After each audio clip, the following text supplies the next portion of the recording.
thank our sponsor, Parati's Quality Meats, located in Cranford, New Jersey, serving customers all over New Jersey for the past 50 years. Welcome to the Coach's View from the sideline for the Shore Football Report, Week 11. That guy over there wearing the Fighting Irish, Coach Hoadley, and me wearing the nice Hawaiian shirt because the Shore Football Report is getting hotter each week. I'm Coach Davis, and we're going to talk some football, state playoffs, consolations, and some other things. We are. It might be cold outside, but let me tell you something. Shore Football Report, my friend, is getting hot with the amount of hits that we're getting, the text messages we're getting. It's apropos that you're wearing your Hawaiian shirt to show how hot we are. It's amazing. When you're not a football coach, you want to look at every message you get now because they're nice.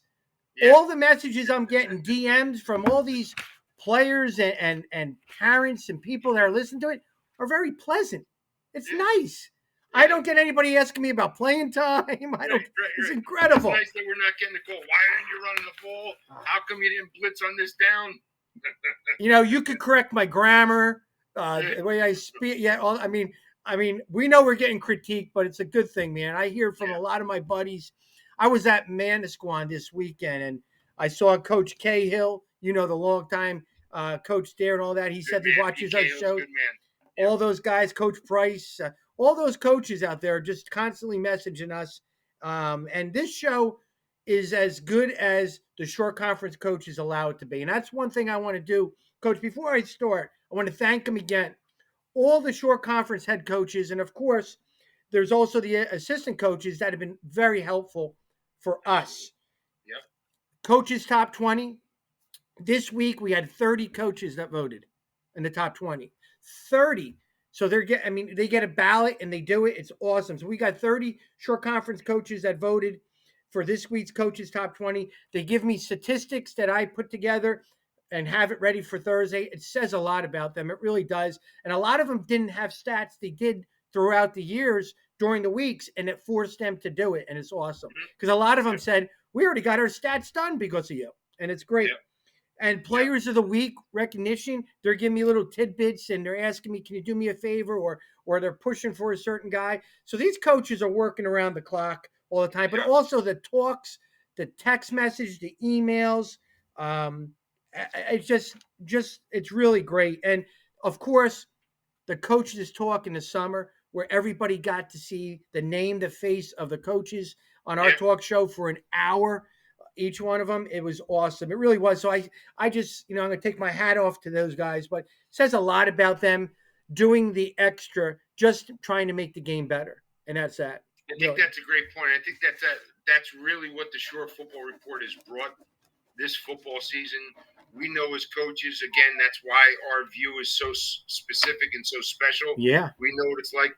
That little capsule that's only about maybe an inch and a half wide, telling you about the coach, the head coach, their assistant coaches, what players are coming back, so on and so.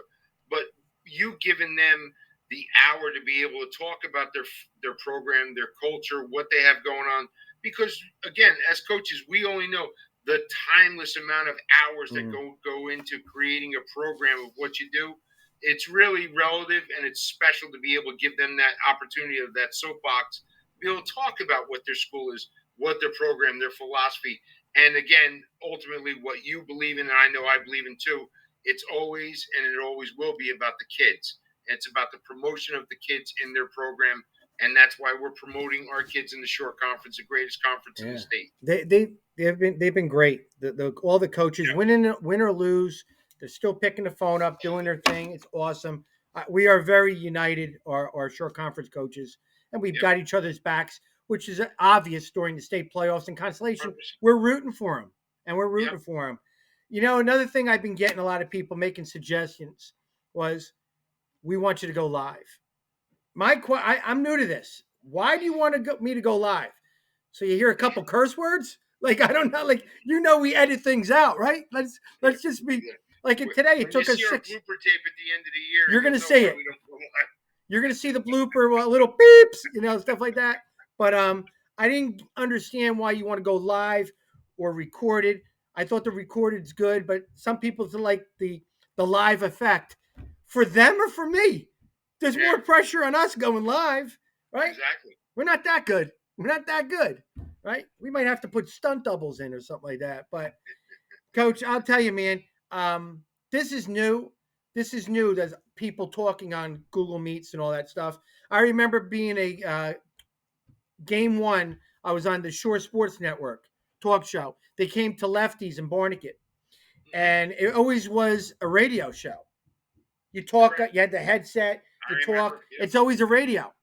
Yep. Well, that year was live stream. I didn't know that. So I'm wearing this really bright Hawaiian shirt, all this and that. And, you know, I look good on radio. Live stream was different, but now you can't talk without people seeing you. There's no such thing as radio anymore. You have to see the person. I don't get it. Why do people go on radio, but you can live stream it? Then is that radio? Yeah. I don't know. It's a world that we live in nowadays. It's new to me. It's new to me. I got a new appreciation for, doing talk shows. It really is. And again, going on the Shore Sports Network for years, they always do a great job. Those guys, they really do. They really good do. Friends, good people. Yep. Oh, great people, those guys. Yep. It's not as easy. And I know you and I are both close to Kevin. Yeah. Williams, glad see that he's progressing past the surgery now, starting to go out and about. Great guy. He's always been a big promoter of Shore Conference, all sports in the Shore Conference. So kudos to him. Glad to hear he's on the good side of recovery. Yeah, I message him all the time. He is.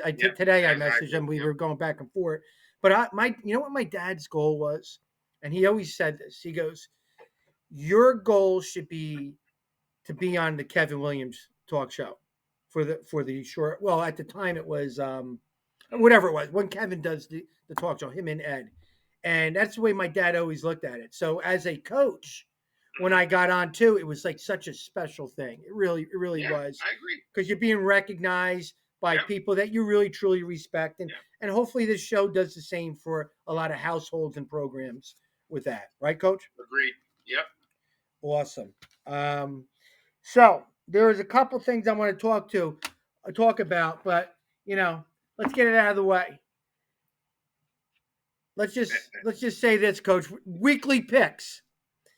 I am the king. I am the king right now. 156-44. I picked 23 out of 32 games. Consolation state playoffs. So don't hate.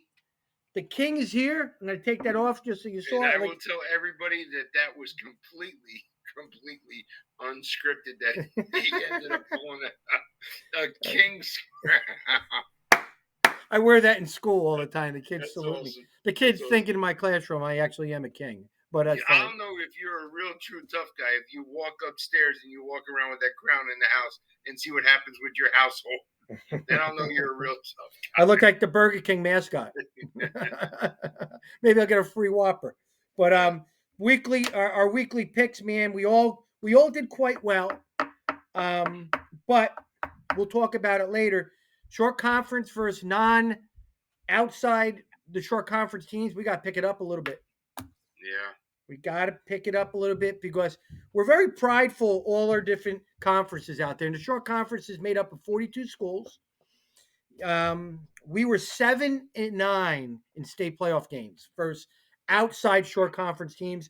There were 4 games that were played that had 2 short conference teams, so you don't count that as a win-loss. Correct. But we were 7-9 in state playoff games, and there's a lot of good teams out there in the state. We know that. Consolations, we were 6-5. Yeah. This week's going to be tough too. There's some tough games. Yeah, I was getting, obviously, I was away this weekend. I was blessed. I was given a 50th birthday gift by my family to go out to finally go to the Holy Land and walk, the campus in Notre Dame, to be able to go out and see the Fighting Irish, who ended up winning 34-6 this weekend. See one of my former players start at cornerback out there. And anybody who's never been out there, let me tell you something. The way I could say it, it's like Disneyland to a football guy when you walk around out there. But I was getting messaged, by you throughout, and a couple thoughts ran through my head when I was seeing the scores pop up. Is that you don't know if it's because the schedule that the short conference plays all year round, by the time they get to the state playoffs, are they so beaten up mentally and physically by the time they get to the playoffs that the teams that do Yeah. make the playoffs from other conferences throughout the state, not to say they had an easier ride, but they, basically had some games that they were able to coast through and so forth. A lot of these teams that we went into the playoffs were playing in such tough divisions throughout week after week after week, and the grind that we always preach about on this, this talk show, physically and mentally, what goes on when you get to that one game only, and if it doesn't go your way, I Yeah. mean, that's Yeah. what started to pop in my head. Sometimes Yeah, I playing, agree. I definitely agree with what you just said. And it's great to be battle tested, but it's also great to be, it's good to be refreshed a little bit too before you make that run. Coach, I You have a know? rant. I have a rant. Thing I don't like is the multiplier, the state PowerPoint multiplier. And what the multiplier is, they have different parochial schools and different levels, and you get different multipliers if you beat them or if you lose to them. And it's maxed out, no Yeah, residuals. And you yeah, know that, right? And you know that. And all multiplier is between you and I to a public school is here's your multiplier. Now shut yeah, up. All right. yeah, That's what it is. The state does that. What the multiplier, let me tell you another thing what the multiplier does. It puts you in the state playoffs. It puts you in the state. You get a multiplier. You play a parochial school with a multiplier, you're in the state playoffs. Coach, there were yeah, multiple teams that were in the state playoffs that were a lot higher yeah. seeded. They should not have been because they played a team, not beat the team, not played them No, close, but just just basically played had a the game. scheduled game against them. Participated with playing a parochial school. You get a multiplier, and teams that don't get the multiplier who are winning on the field. That's the difference, and the state gives them a multiplier to shut them up, and they get elevated to where they lap another team and get a higher seed or make the playoffs where the other team doesn't. Yeah, Like a Marlboro did not get the playoffs.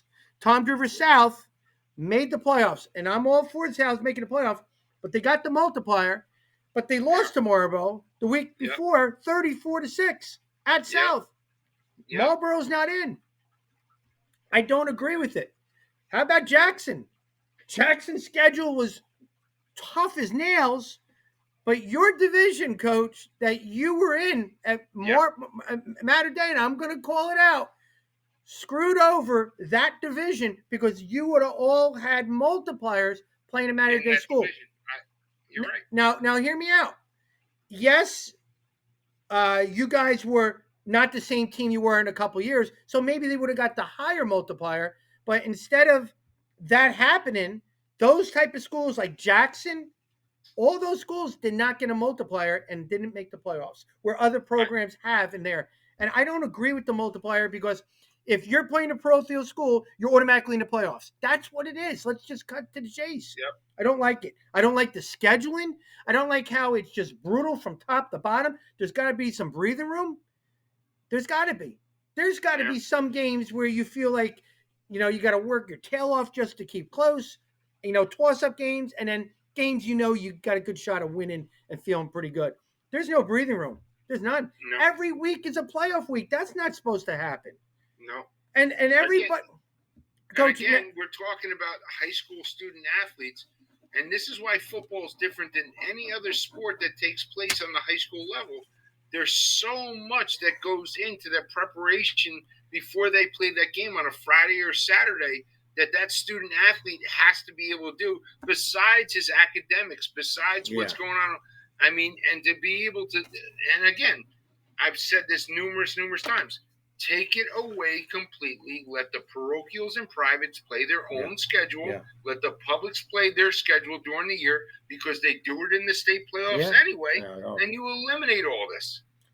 Yes, if everybody played their own size, group ones play group ones, twos play two. That's the only fair way to do it. If not, you have to do all these equations, and they're stronger than that. And the best teams aren't making the playoffs. The best teams aren't.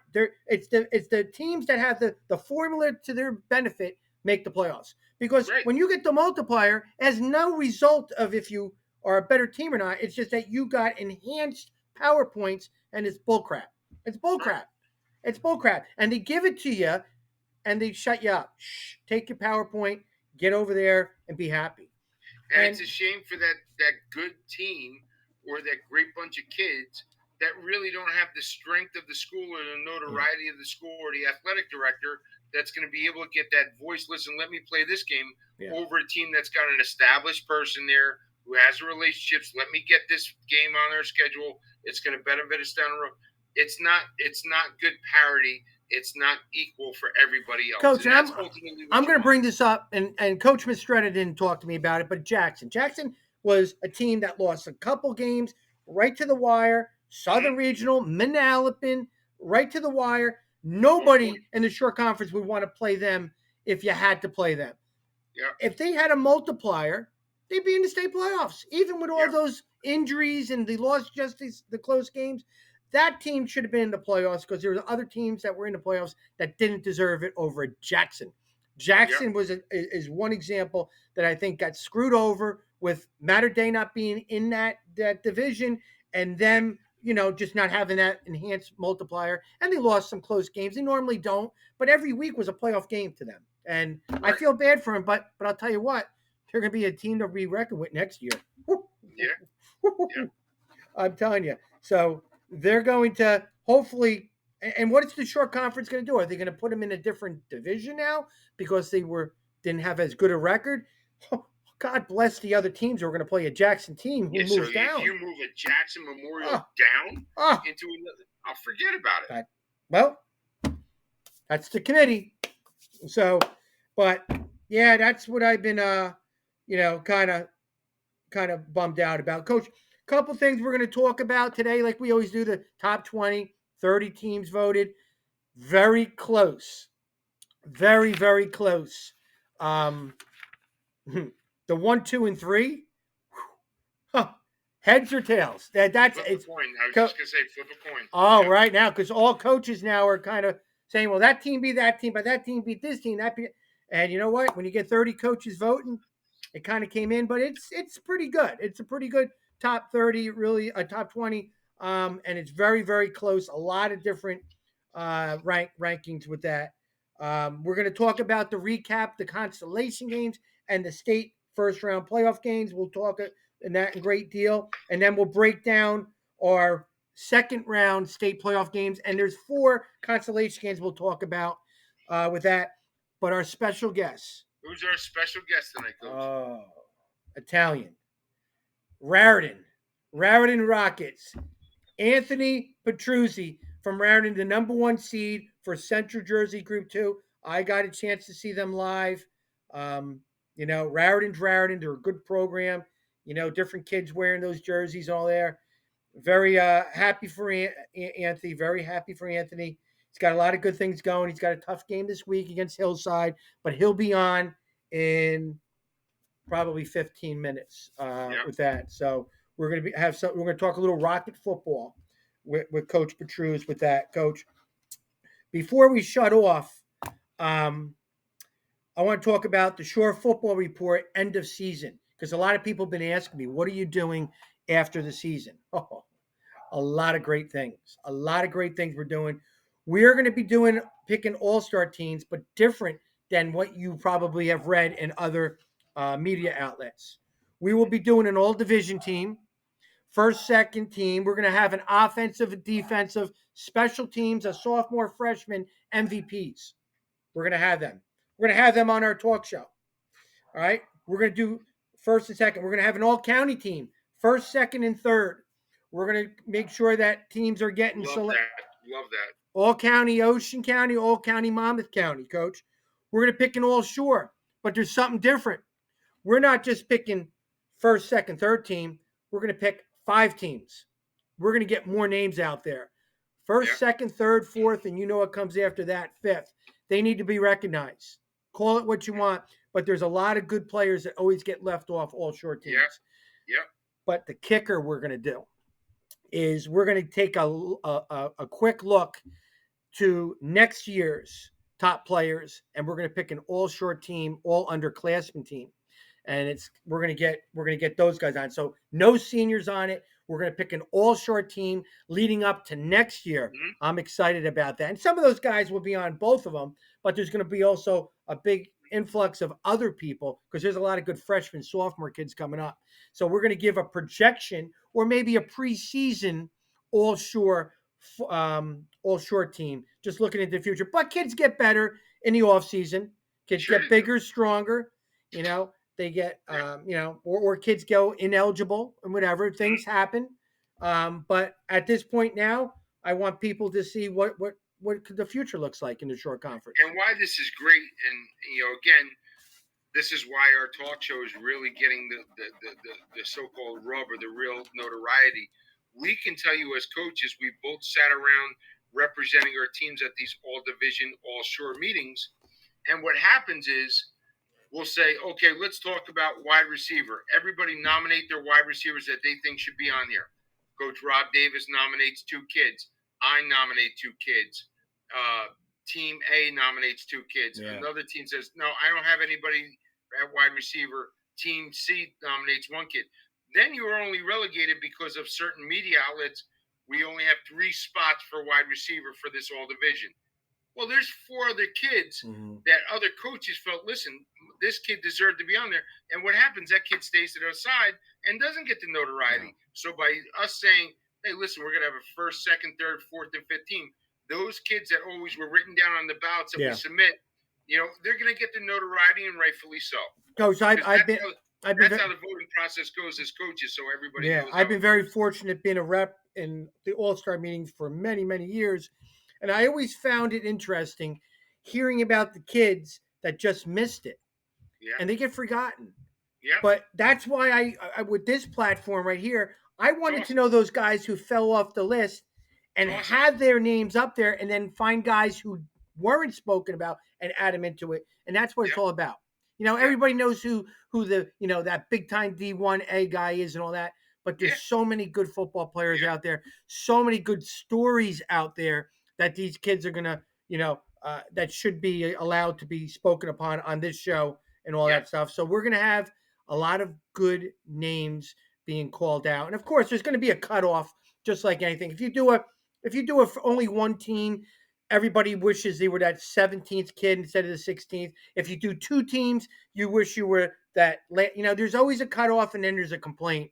But we're going to put more kids on there so there'll be less of a complaint, and with that. And I do sympathize, but I do love having an effect on households. I love hearing parents. You know what? I really do think it's special when kids can bond with their family members or whoever they're living with and be proud of an accomplishment. Of course. That's what it's all about. That's what it's about, man. That's what it's about. A lot of good stories right there. It really is. Yep. All right. Cool. All right. So you ready to get going? Let's get it rocking. I want to talk before Coach Petruzzi. I want to talk about the coaches' top 20, and then we'll have Coach Petruzzi on. Right? Okay. Let's talk top 20.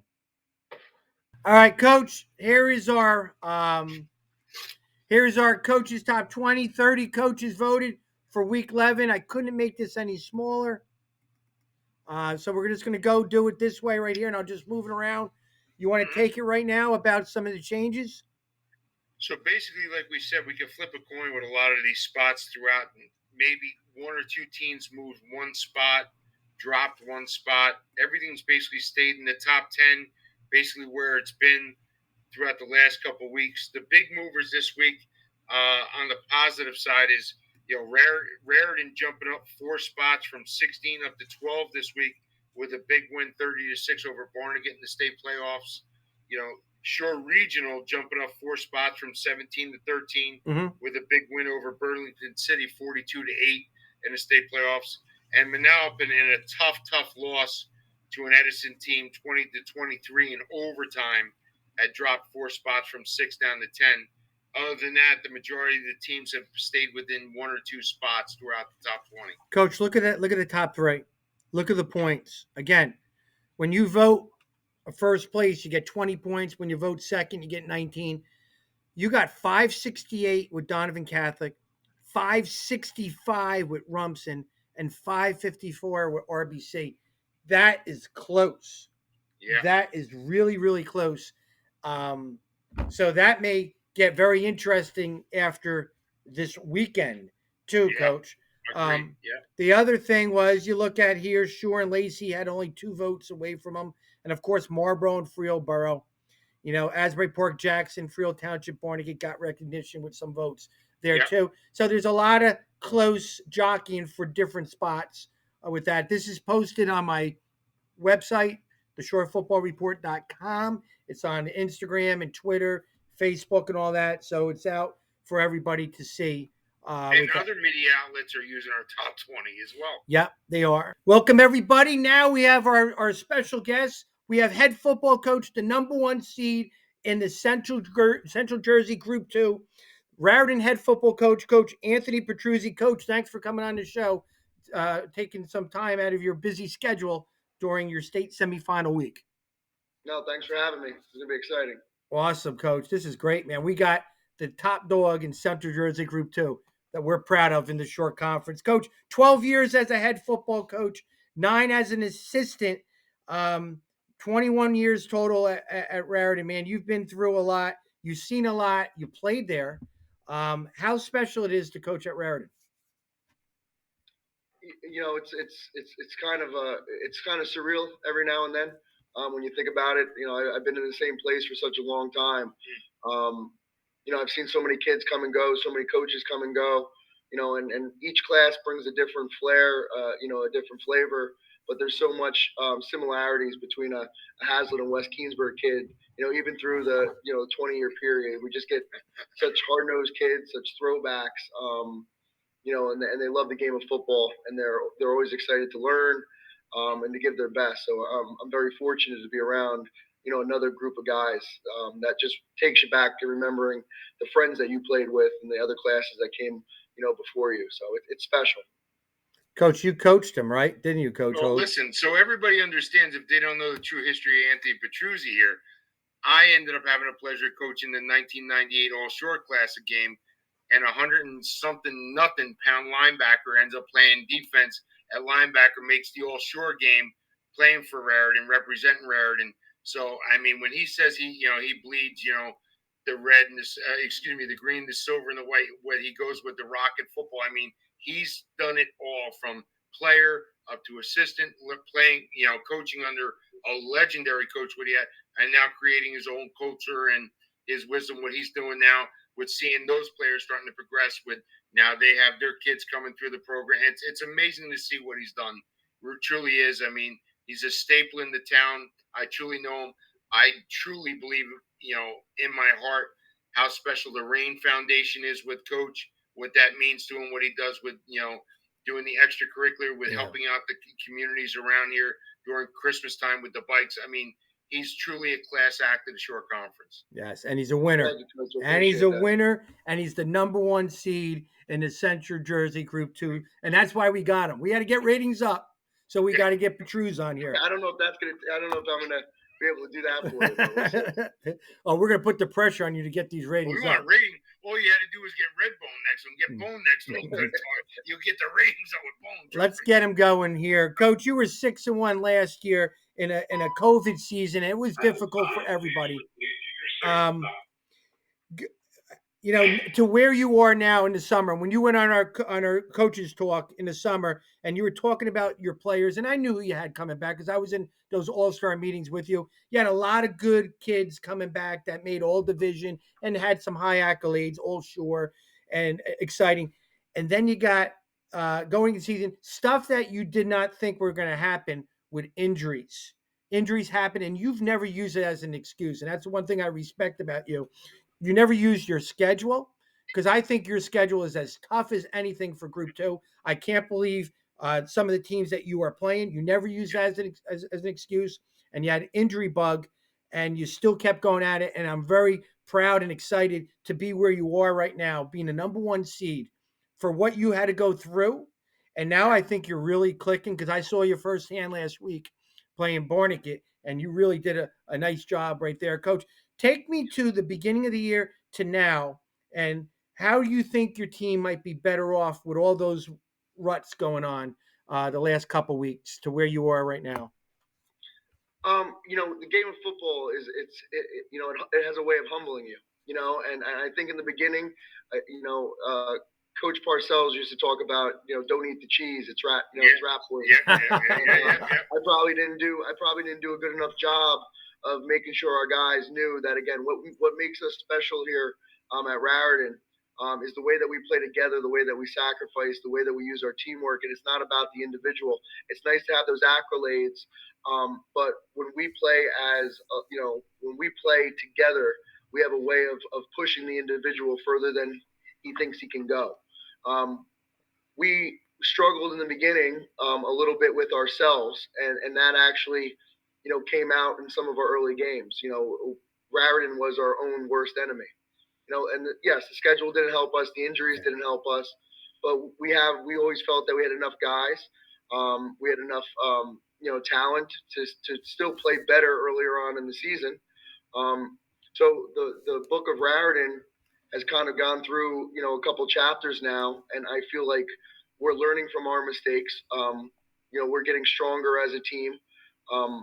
Guys are playing at a higher level, and I think they've realized that there was some probably lackadaisicalness, and maybe we overestimated what it takes to win a football game. Winning a football game is hard, and you just can't show up and expect to win. So we had to get back to what we did well, which was the grind on the practice field, studying the tape, and being more detail oriented. And the guys, it was a hard lesson to learn, but I feel like right now that we're moving in the right direction.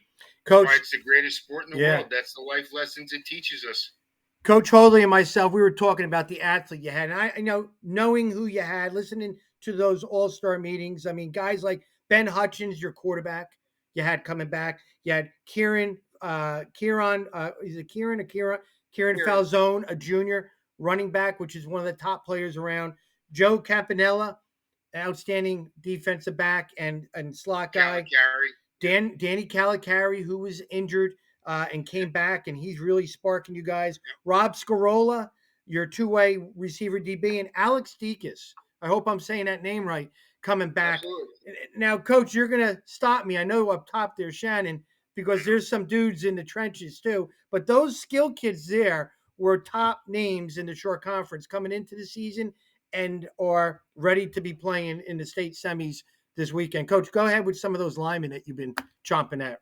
So first and foremost, before we get into it, because I think this really emphasizes the true guys of the team, which is the linemen, basically, that makes things work. What I truly respect and I always loved about Raritan, if you ever watch their game jerseys and you see it live, what's on the back of their jerseys instead of having individual names, Coach? What does it say?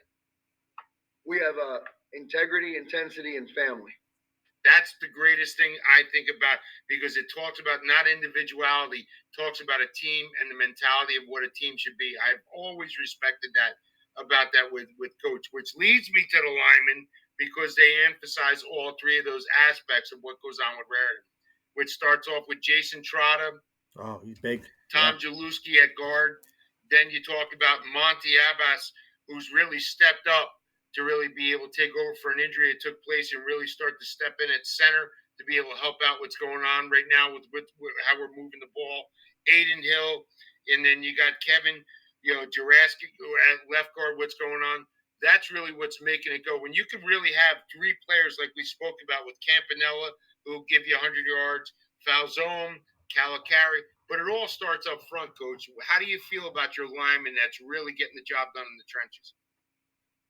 Yeah, again, those guys are doing a great job of being unselfish, and they know that they're not going to get the paper and the press clippings, but they're just happy when we're moving the ball. They love playing together. They have to communicate, and our coaching staff does a great job putting them in the best positions to succeed, and then even with them, it's important for our quarterback, again, who's doing a tremendous job of checking at the line, putting us in the right spot against the right defense.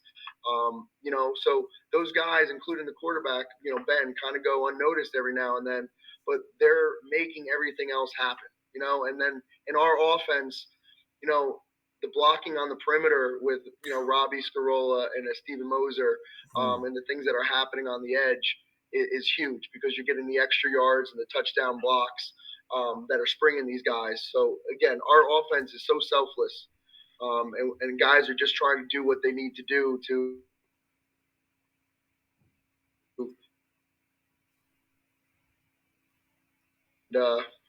They're just doing a great job buying in.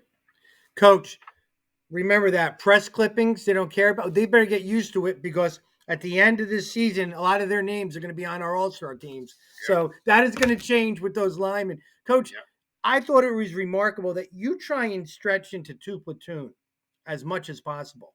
You have the chairs all set, and I'm looking, going, does he really do that? Because I haven't been to your games the last 2 years.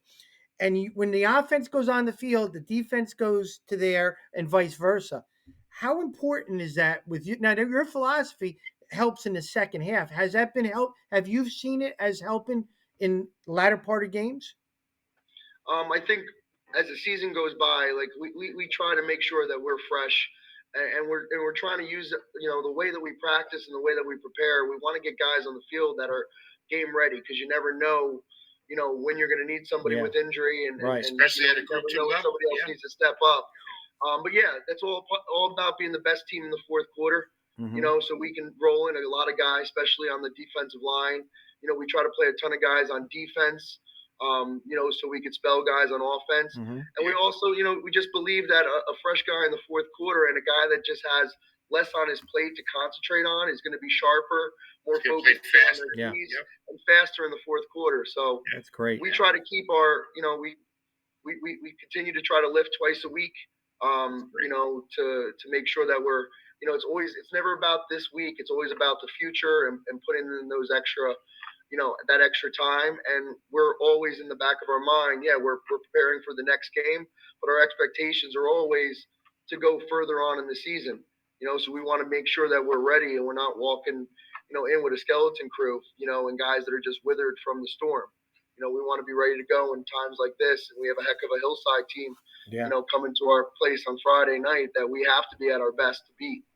Well, I think that's impressive. I think that's incredible to be able to do that at a Group 2 level. Yep. I mean, I know how much easier it is not to be able when you're playing at coaching at a school where you got the amount of athletes where I could have a full defense go over to sit on the bench, go over schematic changes, what's going on while the offense is out on the field. It's a lot easier when you got the numbers, but to be able to use that full roster to be able to keep fresh legs going in and out, to be able to benefit that's a great job by all coaches, not just the head coach. Good. Because the assistant coaches got to be involved in that, getting them already in their positional drills of what they've been doing during the week to make sure that they're game ready to go on. That's awesome to see it at a Group 2 level. It's awesome, Coach. I mean, that's a program philosophy that the kids are and the coaches are buying into. That's great, Coach. That leads us into you beat Southern 30-7. And now you're in your second round playing a Hillside team that short conference fans probably don't know that much about, which I know you're doing a lot of research as we speak on them. Tell us something about Hillside. Is there a team that they kind of resemble in the short conference, or maybe a team you played in the past? Coach Grant does a great job, and they've been a staple in Group 2 Central Jersey for several years now. Winning championships, going undefeated, representing themselves in the championship game. I have so much respect for what they do, and there's not one team that we played against that we could pinpoint. Wow! But they got again 2,000-yard rushers in the backfield. They have a line that's as big as any team that you're gonna line up against. Defensively, they fly to the football when they're in the right positions. So I mean, they do a great job, and we pride ourselves in the short conference. In the type of football that we play. Hillside would fit right into the short conference philosophy, because I just think that they do a great job. Yeah, and if we interviewed the Hillside coach, he would have a lot of respect for you guys too, and rightfully so. Coach Lee, I'll let you go in a second, but we talked about it earlier. A couple of years ago, you won a state championship. What year was that? 2015. Now, that year, you went on a run, and you got real hot at the end of the year, correct? Yes. So you went into the playoffs after a really, really tough, and we mean tough schedule. You were 3-5, correct? and That's you correct. won the whole thing and became what 7-5. You won the whole thing with that. This Yes. year's team had 4 losses too. Again, tough schedule and all that. Tough Do you see a schedules, yeah. resemblance? Do you see something how you're peaking at the right time with this team like you did with your state champion team years ago? Yeah, there's definitely comparisons that you can make. And I think again, it's credit to our coaching staff and credit to our kids for again continuously, trusting the process, having faith in what we're trying to do, continuing to build themselves up mentally and physically, and not letting themselves get too down. There's tough times. And I think a lot of teams in our position, especially early on with the expectations that we had, could have said, "Hey, we're going to fold this thing up." It didn't go our way, and could have started pointing fingers. Our kids are so mentally tough, and our coaches, are just there for them. Our coaches love our kids. Our kids love each other. And because of that, you hold tight to the people that you care about in the toughest times. And I think that's what we did. And again, I can't give enough credit to, our coaches, our kids, and to be honest with you, our parents as well. Who have always been in our corner and always been supportive of our boys. So it's again going back to being a nice place to coach, and having that surreal experience. I can't, I count my blessings. Well, Coach, the short conference, on behalf of the short conference, we're wishing you good luck. We're all rooting for you. Everybody in the shore is rooting for you. Get that win. Get that win Friday night against a tough Hillside team, but you're tough too. So both teams got to prepare. That's what you got to look at. Coach, you got anything else to say before Where's we? the game this Friday night, Coach? It's at the launching pad. Raritan There High you School. go, 7 brother. p.m. There you go. There you go. Let the Rockets fly, baby. Let the Close Rockets to fly. Field. We're ready to go. We'll be there. Coach has got to go on huddle and break down more film when we get off. Coach. I want to thank you again, man, for coming on our show on a Tuesday. That's your big work week. Short Football Report is just wishing you good luck, and I appreciate you coming on the show. Coach, thanks for having me. You guys do a great job. I really appreciate you having me. All right. Stay healthy. Make a run, Ant. Make a run. Good luck, buddy. Go Rockets. All right, Coach. Now we're going to go recap of Week 11 football games. But the unique part now is we have state playoffs and consolation round games that we get to talk a little bit about. Now, we don't know too much about the teams in other areas, and probably people might say we don't know a lot about short conference teams either. So here we are, but we're going to do it. Let's do this. Let's talk about the consolation games first, and then we talk about the first round state playoff. Are we good? Sounds good. Sounds like a good plan. Yep. Let's do it. And let's start right now with Marlboro. 28-20. Marlboro beat Brick. And this was huge because I really believe Marlboro was a state playoff team. I really do. Should have been a state playoff. Coach team. Segato had a really good season. Actually, they're playing. We'll talk about. They've got one more game. Okay. AJ Schwartz, Ryan Mendez. AJ Schwartz broke the record for most touchdown passes. Ryan Mendez brothers. Yep. Ryan Mendez, his younger brother is very good wide receiver. I think he had 7 touchdowns. Zach Mendez, we know about him. And Matt Cassidy is a dude, safety, fullback too. But Marlboro won its 6th football game. A lot of credit to Coach Tagato. Yeah, that's awesome to see Marlboro. This was special season for Coach Tagato. Another great guy in the short conference. Should have been in the playoffs, Coach. And I'm not saying from his end. It's from, come on, man. I agree. They should have been in state playoffs. Yep.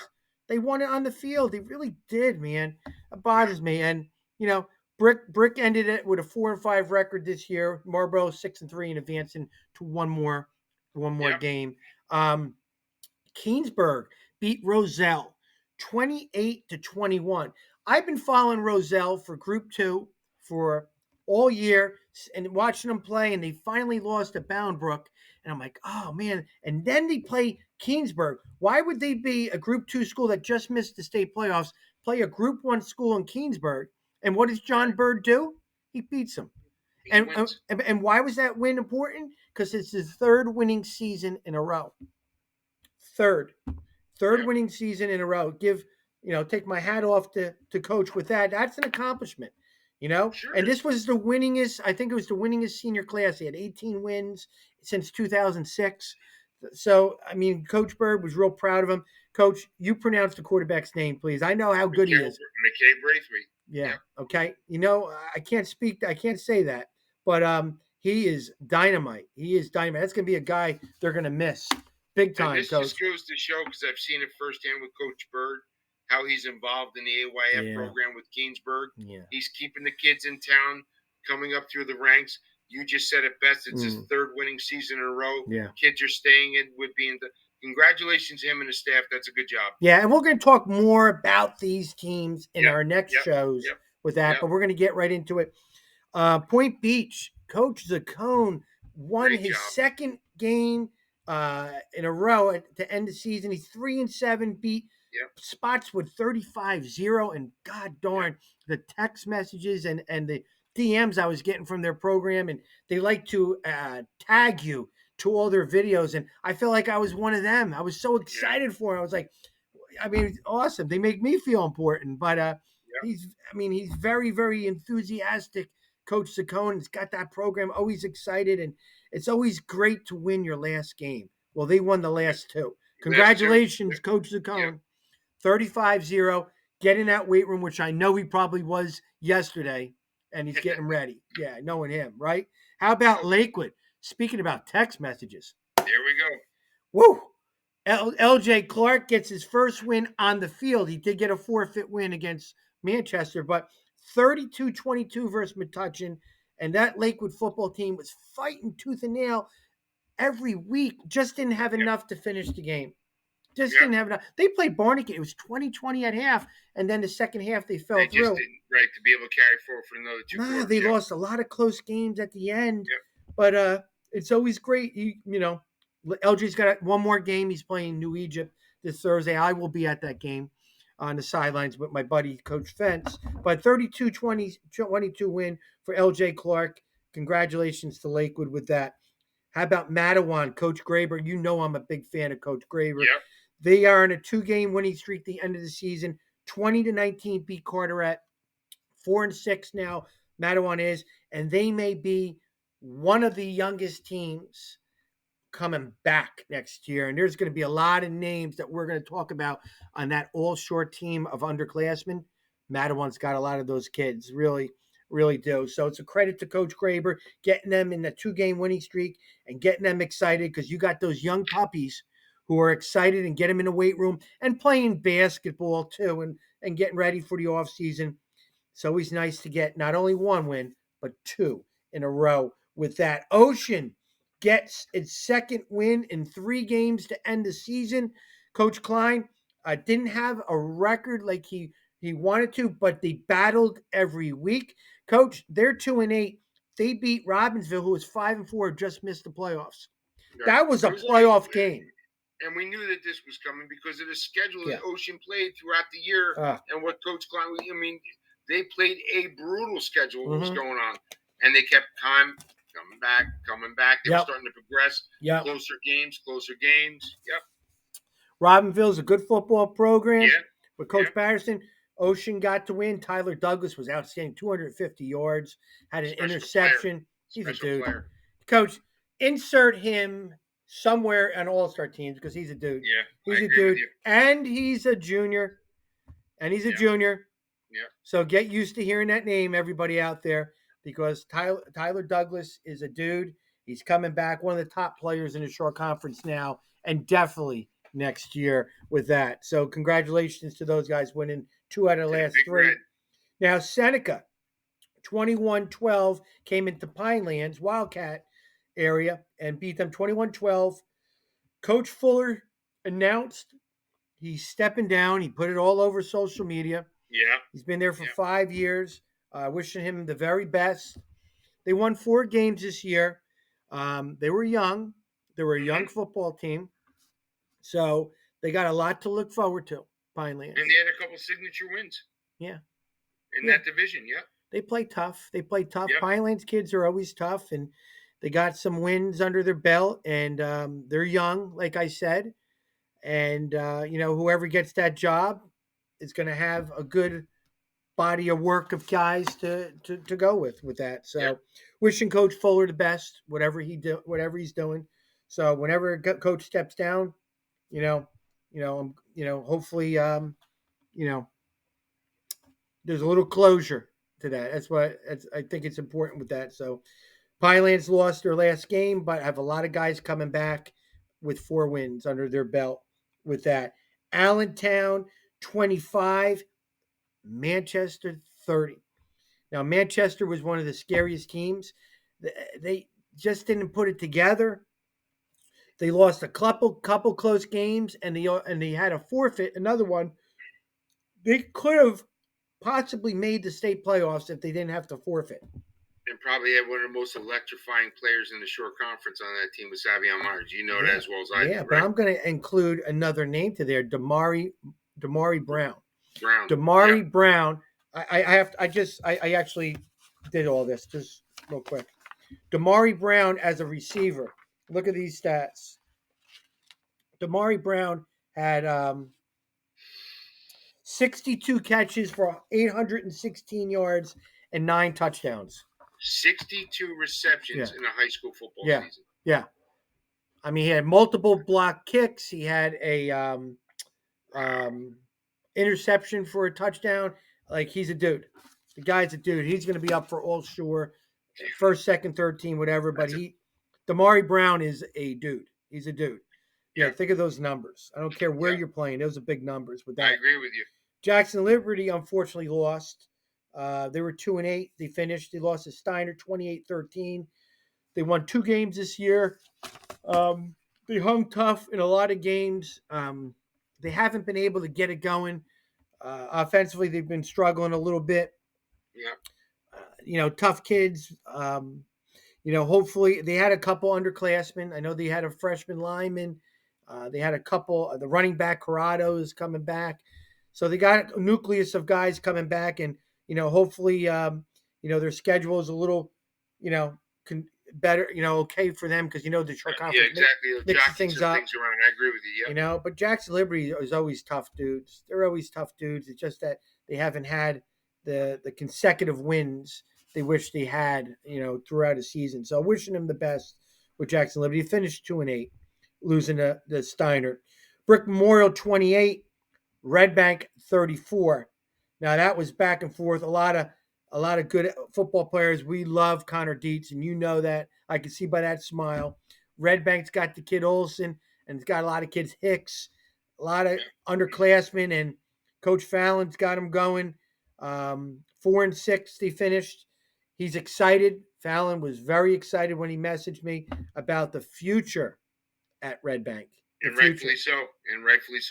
Yeah, the future at Red Bank. And Coach Curry has a nice little toy in Connor Dietz, wide receiver. And you know that. And I know he's real proud of him and with that. And he broke the scoring record for a season as a sophomore, Connor Dietz. Say that again, as a sophomore. As a sophomore. Yeah. Brick Memorial's had some pretty good football players. I was just going to tell you, Brick Memorial's got a pretty good tradition here.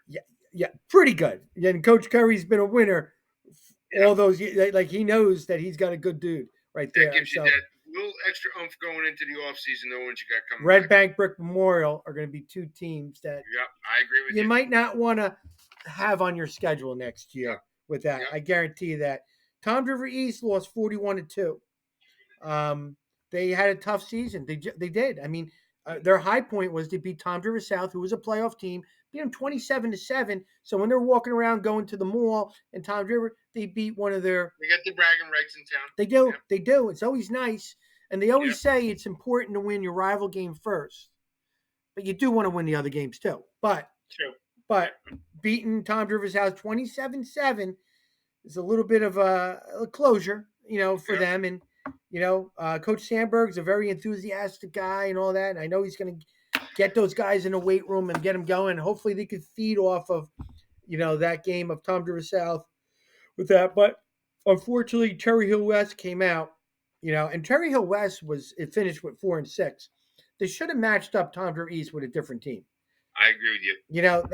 That's a little bit of a fault of the state for that. Yeah. 41-2. Franklin beat Freehold Township 34-6. Coach Piskowski Ask. Yep. who's a short guy. I know him Yep. very well.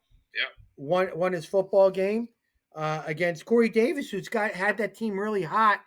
And I talked to Coach Davies this week. Here's the thing I really was impressed with Coach Davies. He had Ryan Jackson, a senior quarterback, and he's good. He's good. Goes down. Gets hurt. They bring Yep. in Aguela, a sophomore, throwing for 400 yards, breaking records. Yep. He gets hurt. Goes down. They bring Nick Cardone in, a freshman. And they're winning and doing it. Let me tell you why. Coach Davies is one of the best offensive-minded coaches out there. He is. You know, he does a great job with the talent that he has. They're young. Yep. They got some sophomores across the board. Crachado, the wide receiver, they have a freshman running back that had to fill in. They got some youth. Their freshman team had one loss. Very good. And Tom River East freshman's pretty good from what I hear. And Tom River North is really good. But Freehold Township lost 34-6. Young team. Maybe hopefully they'll regroup in the offseason. They got their experience. Like you just said, though, you can't say enough about those freshmen and sophomores getting varsity game experience, though. That's big. Yeah, well, the freshman team lost because a lot of the freshmen moved up. That's right. Yeah. Good point. Sometimes when you play freshman teams, everybody goes, "Oh, that team's going to stink or be good." Well, maybe if because they're up, you need to know. Maybe there's some freshmen playing up and they're not playing with the freshmen. I love the teams that bring freshman kids up and the freshman team still wins. Now you bring those kids up and add the freshmen. Bingo. Good. But Freehold Township's a young team and never count out Coach Davies. Good friend of mine. I respect him big time as a coach. And, they had a 3-game winning streak, which happened only a couple times throughout the years. And they're excited. They're excited, those guys. Hunter Central 29, Howell 28. Howell's 2-7, Hunter Central's 2-8. Coach, I'm going to say this. Coach Hill took over the program. He's definitely got them competitive. Yeah. You go in and you get a job, you want to get your team competitive. We know that. The 6 games that they lost were 5 points or less. Yeah. I'm going to say this. I'm going to look at it this way. He got them competitive. Now he's got to get them to the edge and win another game. They're playing St. John Vianney Thursday. They're a scary 2-7 team. Because think of it. 6 games, they lost 7. Like every game they lost was right to the end. That as competitive when as you're you can playing be. meaningful games in the fourth quarter with 4 minutes to go and you're within that touchdown striking distance of being able to take the lead, that's huge. Especially for the underclassmen to see, okay, this is what it's going to take to get over the hump to the next level. Nick Vecchiarelli, one of the best sleeper football players in a short conference. Safety, wide receiver, an Adonis-looking dude, playmaker, ball hawk. That's the guy that's going to be on All-Star team's table right there. Nick Vecchiarelli. I know he's got other guys too. Jurdum. He's got guys there. But that guy, Nick Vecchiarelli, watching his film, good football player, coach. That's consolation games. 6-5 we were when we played different teams. So I want to rip this paper up, but I can't because on the other side I got the state playoffs. So I need this. So let's talk state playoffs now. Let's talk state playoffs and get right through it. We're going to read it right through. You got the same thing I sent you. Yes, sir. Non-public A first round game. And we're going to talk seeds, not what they're ranked in. Sure. Donovan Catholic, that should have been a 7 seed, and I'm really annoyed about it. I'm really annoyed.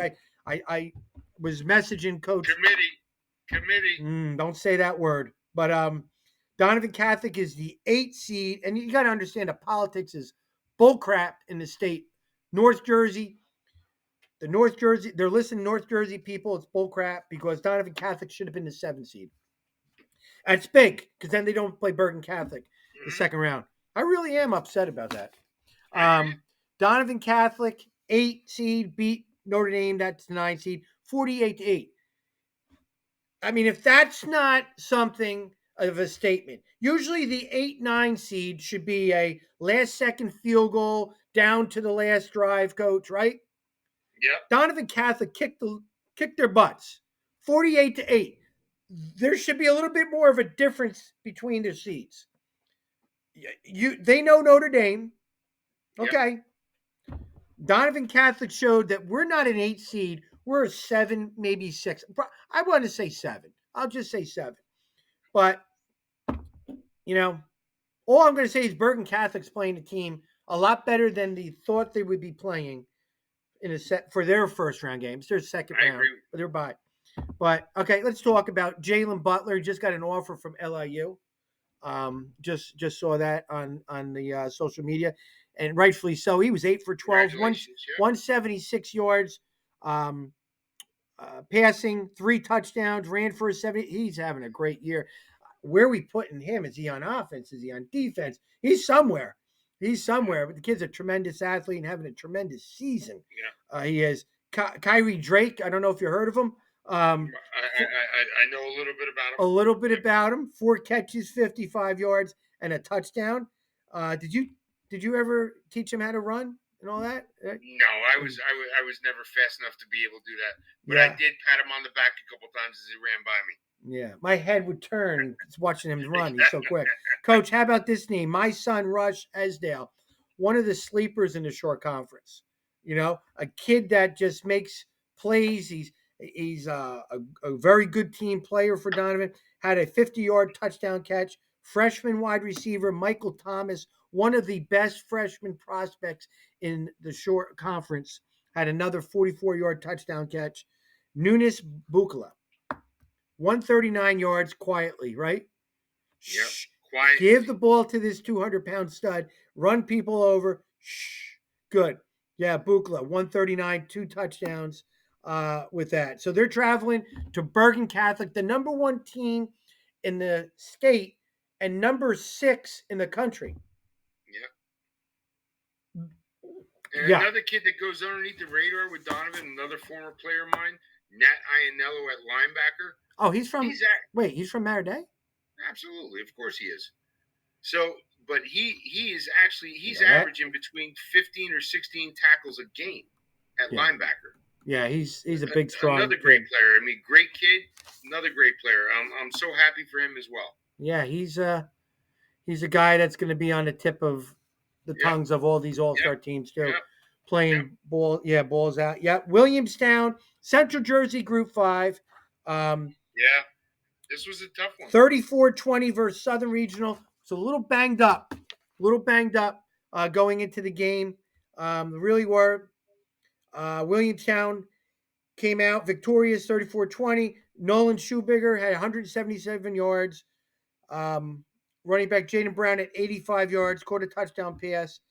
But Williamstown just seemed to be a little bit tougher than you wanted them to be with that. And that 4 or 5 seed is so tricky because it's tough. And Williamstown plays a very tough football schedule. Yeah. They really do. And they usually have some tremendous athletes, and I'm sure they did because Southern Regional is a very good football team. They really are. So Southern ends the season at 4-5. Jaden Brown had a great 2-year career at Southern Regional. Nate Committee, good football player, coach. It stinks when you lose your game at home, but you lost it to a tough team at Williamstown. Coach Donahue is a good football coach, and he'll have a great off season with these guys and get back in the playoffs again, like he always does. He really will. But again, we talked about this prior, in the beginning of the show. How Southern goes through that schedule that they had all year long through that division. You don't know, I know. But Coach Donahue is one of the most class acts you're ever going to see with his handwritten notes that you and I both cherish. Yeah. But, he'll be back. He'll be back. Yes, he will. South Jersey Group 5. Tom Driver North, interesting story. Tom Driver North, yep. And they started out 0-3, coach, and now look at them. They are 6-3, and all of a sudden, they have a legit shot and I don't want to speak out of the box or nothing like that, but if you look at their bracket, it was all upsets except Tom Driver North won. So Tom Driver North has home field advantage right through because Lenape, is it Lenape or Lenape, whatever it is, but they I won. always said Lenape, but again, it's like you saying Hoboken or Hoboken. I'm from Hoboken, right? Wow, how funny is that I just said you either say Monroe, Hoboken or Hoboken. Yeah, Monroe Street. Yeah, my grandmother owned a building complex there, and she lived across the street from, I don't know if you ever heard of him, old Blue Eyes Frank Sinatra. he was a pretty good singer. He was decent, not as good as me though. Not as good as me, right? But that's another show. I'll start singing with that too. Okay. Old Blue then Eyes. We'll really get the hits. Yeah, the hits or the punches. But Tom Driver North, 28-14. Coach Oz has got him going. He's got him playing good football at the end of the season, and that's what Tom Driver North is all about. Micaiah Ford, 200 yards rushing, sophomore. 2 touchdowns. He's a sophomore, 138 yards throwing. He's a dude, man. I love that team.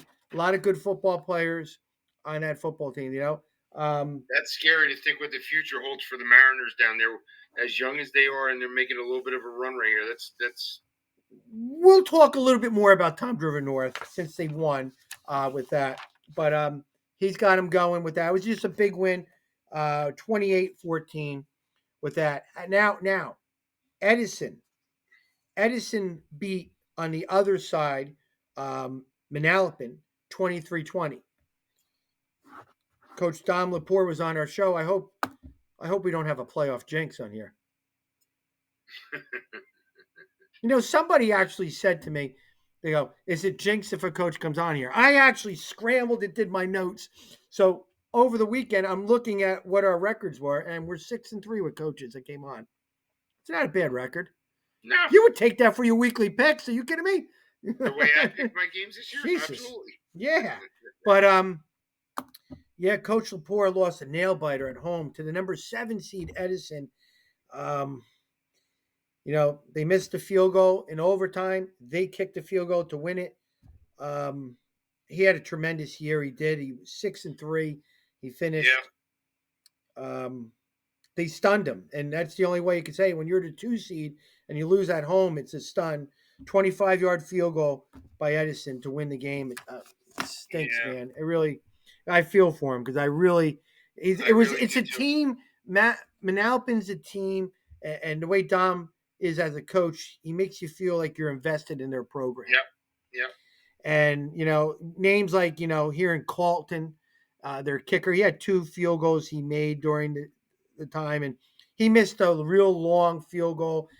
And a high school field goal, nothing's automatic. And he missed a real long field goal. They came back and kicked a shorter field goal, and that kid Colton's one of the top kickers in the short conference, without a doubt, if not the state. But the positive is the Braves, were young last year. Yeah. They came back, had a great, successful year this year, and that program will keep moving forward. When I heard that loss, I just felt for Dom. Yep. Sometimes you don't want to text a guy during the week and all that because you just know what he's feeling like because he loved his team. He really did love his team. Yeah. And that's that. So that was a tough loss. So Edison goes now and beats and plays Tom Driver North at North with that. Coach, North 2, Group 4, Middletown South, Coach Antonucci got them to the second round, beating North Hunterdon. Dan Primiano had 180 yards rushing, 3 touchdowns. He's a dude. Colin Gallagher, again, had another big game off the edge. He's good. Jack Willie, the linebacker, 13 tackles. When you look at the box score, it doesn't tell you how the defense did individually. And unfortunately, you don't have those stats. I mean, receivers, you see catches and yards. With defense, you don't have people with tackles and all that, but he has a handful. And Jack Latour is a dude on the edge. So Middletown South is, advanced to the second round, which they're made for. Middletown South is made for deep into the playoffs, and this season is no different with that. Is it me or you, Rob? Does it feel like we haven't talked about Middletown South in almost like 3 or 4? It's weird, with the buys that they had. It's feeling we have not talked about South. Well, you better You know watch what I that mean? because you know what the second bye was. The second bye was Matter Day game. It was supposed to be the Matter Day game. Well, listen. How many types of punches are you going to throw at me already tonight? Am I landing I them? have no control over what was going on. Did I land any of them? I always swing and I miss. I'm very good at that. Just don't hit me in my ribs. Don't hit me in my ribs. Sayreville 18, Middletown North 0. You know what that tells me? Sayreville's pretty good. Yeah. Because Middletown North had a great season. 5-4. Yes, they Tom Janone, Brian Haddo, C. Wright. They're I like the DN, Jack Lopez, the junior. I think he's a Division I kid. Again, we'll be on all-star teams with that. Circle kid. They met their match. I've seen Sayreville play years ago, and just a tremendous program. That's a program-rich state playoff team, and Coach Bush had him. Started with Coach Najjar, who's a dear friend of mine, and you know? carried forward. Oh, good. He's one of my. He coached defense with me at Modern Day a couple years ago. Wow. Coach Najjar is one of my dear friends, and you can see how that's progressed up there. Nothing's changed. Tough. It's just a tough draw. Them doing it, but Middletown North is going to finish out the season. I think they got a game this week against somebody. Coach, we'll talk. Middletown North is playing. I got it. We'll talk. They got a game, the Consolation game, and then they have Middletown South and Thanksgiving. So they still have 2 more games with that. Clearview upset Lacey 34-14. Clearview was the number 6 team. Lacey Township, that was a stunner. The 16 beating the 3 seed in Lacey, and they had a senior-dominated team. Lacey, they really did. They're going to be losing a lot of kids. Scott Stevens is gone. Noah Brunetti's gone. I like Abode, the wide receiver. I kind of love him. He's a really good, smooth football player. Another senior. They got the senior-dominated line. Dodaro, defensive end, another senior. Tough. Burrell, the kicker. This was when I saw the scores this weekend that I was getting from you. This was one of 3 games I was surprised with the score because I knew how senior loaded Lacey was, how well they were playing, and how many good signature wins they had. But again, I don't know what the toll of the season takes on a team when you start getting to the play. You just don't know. Yeah, tough one, but Clearview took it to them, 34-14. Clearview was the better team on that day. Yeah. With that. South Jersey Group 4, Pennsauken took it to Central. 56-21. Just looking at the score and hearing some of the reports that were out there, Pennsauken was pretty impressive. Very explosive football team. Physical. Central scored in the second half, but Pennsauken really poured it on with them. Chase Gumbert finished a tremendous season. He had 168 yards rushing. He led the Shore Conference in rushing and touchdowns. Great season. JJ Garcia is coming back next year. Anthony Musso is one of the top defensive players and one of the most physical guys in the Shore Conference. Nothing to be ashamed about at all. Losing in the first round against a Pennsauken team. They were the 4 seed. Central was the 5. A big difference in score. You just never know with that. But Coach Pigeon did a great job this year. Feel good story of the season. Nobody really had Central up that. No. I know I didn't at the beginning in the preseason where they were. So where they were able to go 6-4 with a really successful season, that's a good sign for the Eagles. I talked to Coach Pigeon the other day, and he's just so positive and excited about the future, and it just makes you feel. Again, he's another guy that makes you feel like you have some ownership in the program, and that's that. The Shore Conference is proud of the achievements he had, winning his division and all that stuff. So that was a great jump in his second year with Central. So Pennsauken won that game. Millville in Group 4, the number 1 Millville team, put a little bit of a number on Toms River South, 58-0. 58. You know what that looks like? My test scores in science. That's what I look at when I see the 58s. I see 56 with Pennsauken, Millville 58. It's looking at my college transcripts. That's what not good. And it's not good on the football field either. 58-0. Beat a Toms River South team that was limping into the playoffs. They had some injuries, brought up a couple other kids, a freshman lineman, all that. Millville is explosive. They're the number 1 seed. If there's ever a team that gets blown out, it should be a 1-8. Correct. There should be. Millville's very, very impressive football team. Toms River South, give coach credit. He beat Freehold Borough. He beat Freehold Borough, which was a big, big game for him to get that win. So give him credit for getting him into playoffs. But Millville was the better team, 58-0 in the South Jersey Group 4. Now, here's a team that knows something about playoffs. State playoffs. Central Jersey Group 3. You ever hear of Rumson? No, where are they located? That way on the map.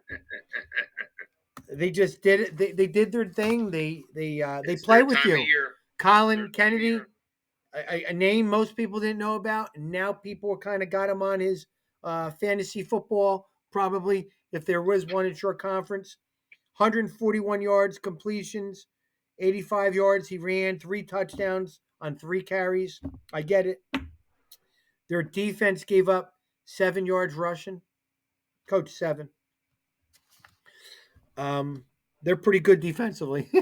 Yep. I love when other coaches from other areas like to tout whose league's better. They do. I got buddies in South Jersey. The team I throw at is like, have fun with Rumson. Have fun with him. Right. I'll see and you then later. Look at their defensive scores, Yeah. the points against Donovan Catholic, Red Bank Catholic, Wall. Throw those teams into the mix, what they're playing. Exactly. Yeah. Oh, my bad. I said 7 yards. He held them to 5 yards rushing. No. I lied. I'm going to go to confession. But you can't be too happy if you're playing a Rumson team. You got to reality's got to strike in and say they're pretty good. And Rumson is battle tested. They've won championships throughout the years.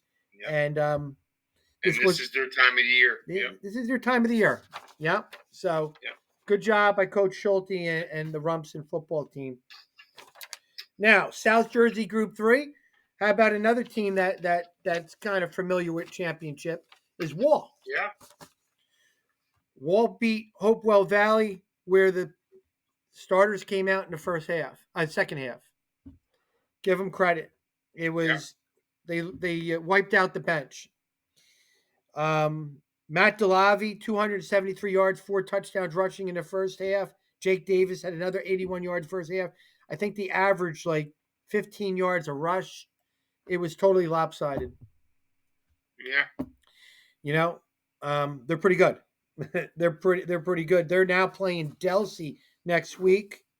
A big game with that. We'll talk about that a little bit later. But let's just say Howell in a 1/2 game with just varsity in a state playoff game. They're really peaking right now. Wall. They are. Yeah.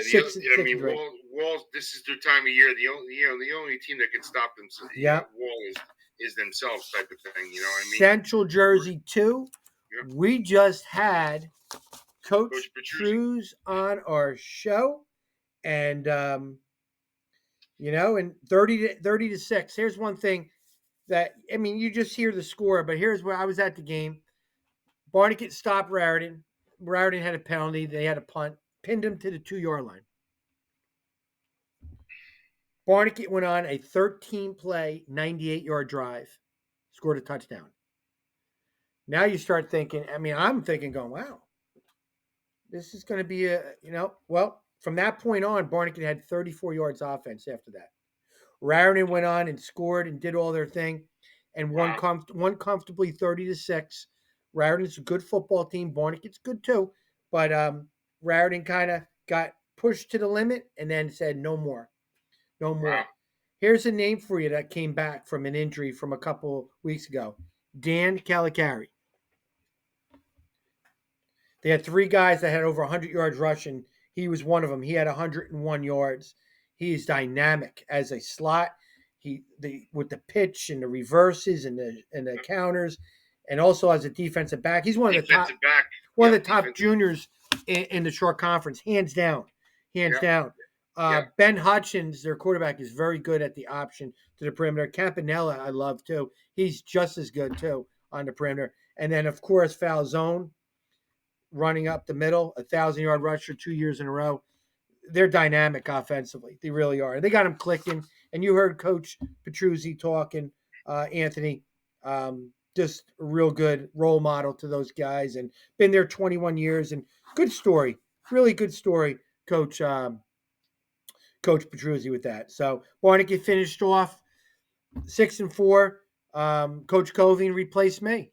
I was just gonna say it's tough for you to talk about this, and I know being around it, it's tough walking into a coach's shoes who's established a program from the ground up, literally from a middle school program up. But here's the thing is that he's been with me when I did it. Right. So that's a credit to him, but also he's got to make his mark, and it's tough to be able once the shadow is always going to loom. Coach, there was no shadows. There was no shadows with Coach Coving at all. He did a great job. The whole staff was back. I stepped down. I was so pumped that the administration went with my recommendation with Coach Coving. And Coach, you could ask Coach Coving. You can call him on the phone now. I never interfered with any of the stuff. I stayed away purposely. I didn't want to. I love those kids and the coaches, but I stayed away because I thought it was best for Barnegat to have that young coach who's 35. I didn't want it to be a distraction at all. Yep. I went to their games. It's a good I went to their games and I would talk to him after the games and all that. But very proud of him. He's been my coach for 12 years. I groomed him moving on up and gave him the keys to the car, so to speak, and did a dynamic job. He did a great job. I'm really proud of him. I really am. And that was the first thing I said to him after the game over the weekend, how proud I was of him. He really was. Taking the program into the playoffs where they deserve to be. Great job with that. Next game, South Jersey Group 2. Point Borough advances, beats Monmouth 34-14.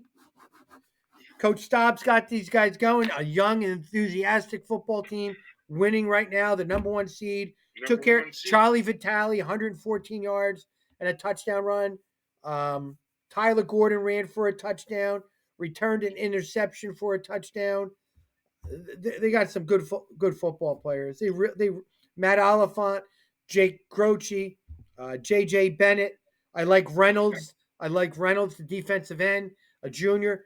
They're dudes, man. They got some good guys, and they're clicking right now, and they're ready to play in the next round against New Providence. We'll talk more about that later with that. But Point Borough did its thing, and congratulations to Coach Wendell for winning the division championship and having a successful season, taking them to the playoffs. With Monmouth, Finishing 6-4, and they got a lot of key guys back. They do. Julian Jones, the running back, is going to be a good one next year too. Yeah. South Jersey Group 1. I laugh with this guy. We had him on the show a couple weeks ago. Coach Kaz, the number 2 ranked team, beat Burlington City 42-8. He's back with Group 1. He's always been Group 2 for the last couple of years, and he's smiling. He likes being in the Group 1 bracket. And I don't know if you heard of this kid, but this kid by the name of Jamie Mizzaco. Yeah, so I guess Kaz didn't think that, or believe us that we're going to actually push for him to be able to get some recognition with the all-shore first team. He only gives him the ball 245 yards rushing 5 times. Oh, I didn't know if this was a freshman, or I never heard of the kid, Mizzaco. He must be new to the program. I think he collects the tickets too when you go to the game. He does it all.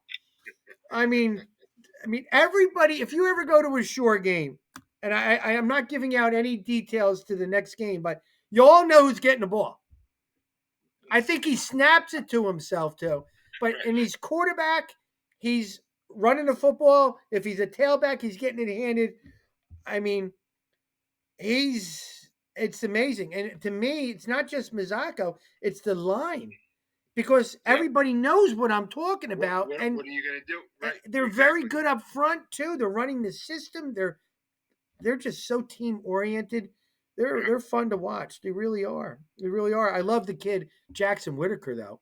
He's a sophomore defensive end, tight end, big, strong looking kid. They got some guys, but Jamie Mizako, if there's an MVP of the short conference, you got to say he's one of the top guys. He Heisman Trophy type guy. Just 7-2 they are, advance to the next round. We'll talk more about them later, but Coach Kaz is smiling right now. Non-public A first round. St. John Vianney lost to Seton Hall Prep 49-0, which was a tough one. Tough game. Seton Hall Prep's pretty good. Tough draw. Yeah, tough draw. Yeah, there's a big difference in some teams in the A. St. John Vianney is, had a tough season. They're 3-7 right now. And I mean, there's no softness to parochials. You're playing tough teams. Yeah. That's what you signed up for.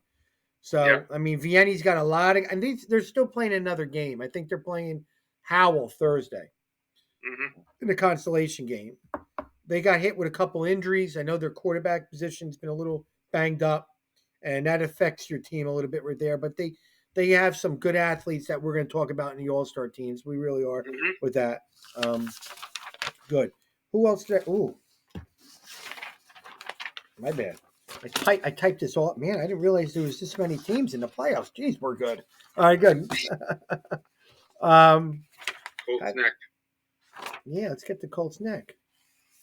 Okay, Colts Neck was in the Central Jersey group.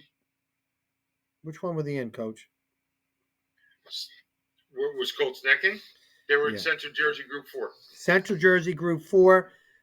A field goal in the last seconds by Christian Montefiore, a senior, 25-yard field goal. And the article had a heavy heart that his mother passed away last week. Our thoughts and prayers are with that family. I know football is just a game. So, I mean, there's more to life than just football, but hopefully, there was something positive that he was able to take for this. So we do reaching out to that whole family and the Colts Neck family too, because when you have something like that, that hits home with the whole family. The whole I football agree. family. It really, God, my heart is with him, man. But they won the football game with him, and as a coach and as a father, I'm glad that he was able to have that moment. Really had that moment, and I'm sure those kids were playing so hard for him too. Yeah. Chris Scully had a great game as a sophomore running back. Tommy Fallon has been a great leader, and I'm glad he's back from his injury. Getting that win and getting Colts Neck to the next round is a statement to Coach Ahern. Great job. And hopefully they can take that emotion and keep going with it. But 17-14, last second field goal by Christian Montefiore, senior kicker, was one of the best plays of the whole week in the short conference. Actually, in the state. You can't get any better than winning a game like a field goal like that. You really can't. South Jersey Group 4, Long Branch beat Freehold 50-12. I know it was a closer game. I think it was 29-14 the first time they played. A little bit more of a lopsided win. The Danny George tour, it's now you lose, you're done. And Long Branch didn't want to end the season yet. Yeah, this was one of the other games that surprised me with the score when I saw this. I mean, this is a big score for Long Branch. You played team twice. You're right. Christian Rodriguez, 225 yards, 3 touchdowns, had a great game. KJ Thorne, as a wide receiver, 5 catches, 114. He was exceptional. And the sophomore running back that Danny George was talking about, Zaheem Brown, ran for 72 yards, 2 touchdowns on just 5 carries. 5 He has carries. 5 carries. Yeah, but Sekou Camus, love him. He's just a plug. You plug him anywhere. Linebacker, DB, running back, 54 yards, and he's just a bull on defense. I love Shamar Williams. I love him. Another block punt, and it was taken by Josh Van for a touchdown. Really, really, they're playing good football. Really good football. Freehold Burrow. Wildcats, you got a lot of players coming back next year. I mean, you start looking at this; they got some talent. That new coach, whoever's going to be that new coach, I don't know, but he's got some guys there, right? You need Yes, some sir. names. The Shore Football Report. Here you go. Just read it, right? Yeah, right. You know what's going to happen. These coaches, whoever get these jobs, they'll be like, I need to know these players. Just binge watch our stuff. We got it. Freehold. You have the quarterback. What's his name? Gill. Kamor Gill. Had an outstanding career. He really did. Yasin Calhoun. Yeah. And pronounce that linebacker's name. Tyler Olszewski. The dude. All 3 of them are all Shore. Yeah. Somewhere. First, second, third, fourth, fifth. There's somewhere. All 3 of them. And Long Branch, of course, does too, but we're going to talk more about them later on. Manasquan, 39-7. Central Jersey Group 3. Before we talk about the football, their popcorn is dynamic. I had like 5 of them, Coach. I had a stomach ache all night. I couldn't talk. I was going to do an Instagram live show. I had to stop it because my stomach was in knots from all the popcorn I ate. I just couldn't stop eating it, you know? And I'm going to be honest with you. It's the end of the game. The lady saw me 5 times go there. The end of the game. You know how you want to get rid of food? How? Well, no. Ladies usually they'll give. Hey, here you go. Here's this. Oh, so they're trying to give the food away. Oh, right, good. Every coach has a plan, a strategic plan. I wanted to get a free popcorn. I bought 5. Yeah, Coach, I bought 5. All right. So she's there. The game's ended. They had 3, 4 popcorn, and it was right there. I walked by. I went up to the lady, and I said, she knows it's a Shore football room. I go, it's the best popcorn in the Shore Conference. Number 1 popcorn. Looked her right in the eye, and she goes, thank you. $2? Thank you. No, I thought she was going to give me. Here's another one. My plan backfired. So I was a little shocked that I got the Heisman from her. You know, I wanted that 6 popcorn, but I wanted to get it. I wanted a little free one. I didn't get it. My main question is, did you get yelled at when you came home to know that you had 5 popcorn? My doctor, if he read all my tweets and Instagram, I would be whatever. Enough about me. Let's talk about 2 people that had an exceptional game. 39-7, they played a Homedale team who's tough. Let's just first put that on the tape. Yeah. Brett Patton had 5 touchdown passes. 4 of them were to Cole Kozlowski. Do you know that Patton has thrown for 23 touchdowns this year and 4 interceptions? He broke the season record for most touchdowns and game record. As a junior. Yeah, as a junior. And he's still got more games, you know? But this kid, Kozlowski, was all over the field. Interception, 4 touchdowns. He had 5 catches, I think 180 yards. Big, strong athlete. We knew about him. This kid's an all-Shore kid. He's an all-Shore kid, Kozlowski. Coach, the quarterback position is going to be very interesting when it comes to all-Shore. I still can't get over the fact of being a lifer Shore Conference coach that I could actually mention 5 touchdown passes in a Manasquan Warrior victory. But that's where we've evolved now. How many times we've talked about with Coach Price? Coach, I was eyeballing Coach Price during the game, and he knows he's got some special players. He's got a little bounce to him when he's on the sidelines. He really is. Awesome. Oh, he's very positive, and he's very excited of the guys. He's got a wide range of people. I mean, I love the running back Howard. I love Woodford, Kavanaugh on the line, Burns. They're just Yeah. Oh, Yeah. he's Another like one. this. He's like He's like the sleeper the with it. sleeper Yeah, I one. know. He's Yeah. not bad, coach. I know. So they're playing a tough game. Woodrow Wilson next round. We'll talk more about him, but that was a huge game for them. Very impressive. Very impressive. Now, Central Jersey Group 1, Salem 51 versus Keyport 0. I watched on Twitter the Salem, how they come onto the football field. The All the bikers were like, driving that, like, follow, they were like leading them onto the football field. I was intimidated just watching it. I mean, Salem's athletic. Now, again, Keyport, pretty good football. Yeah. 51-0. We know DJ Thompson had a great career, and kudos to him and all his stuff. Great kid, great kid. George Mitchell was a great addition playing Yeah. football, and Nazir Treadwell. So they had a great season and played in the playoffs, but hit a team that, I mean, how good, 51-0 to Keyport. Keyport's good. I saw the again. I was watching obviously via away, but watching the tweets, and I mean the majority of the Keyport fans that were tweeting out there echoed the exact comment that you just said. Wow, this is a really good football team. Wow, this is really really good. Wow, they're tough. I mean, it seemed like everybody was there that finally saw this team play was just amazed at how good the Salem team was.